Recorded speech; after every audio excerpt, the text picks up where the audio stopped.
على الجهة اليسرى للانطلاقة عن طريق خميسية. هنا المحاولة للمس يوبي، هنا كرة صعبة وخطيرة والهدف الأول.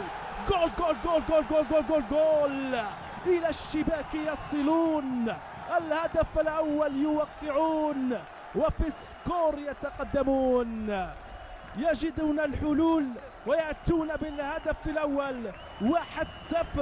1-0 للمس يوبي.